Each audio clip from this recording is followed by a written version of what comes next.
In this lesson, you'll learn how to use the Appointment Touch tip and update an appointment status. From the Operations menu, select Appointments. When you select an appointment, this will open the Appointment Touch tip. The Touch tip contains an overview of the appointment details, allows you to change the appointment status, and provides a quick way to view customer details and customer history. To view the customer's details, simply click on their name. From here, you can view and edit their details. Select the Appointments icon to return to the appointment book. You can also use the Appointment Touch tip to access customer history. To do this, select the appointment, press More. Then select Customer History.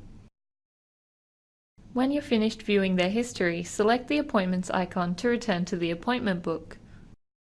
The Cloud Appointment Book offers all the same appointment status options as Shortcuts Fusion.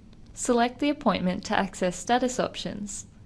The next predicted status option for the selected appointment will be shown here.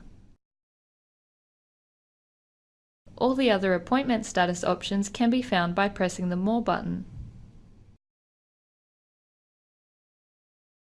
Now that you know how to use the Appointment Touch tip and update an appointment status, you can quickly access customer details and history and track the progress of your appointments.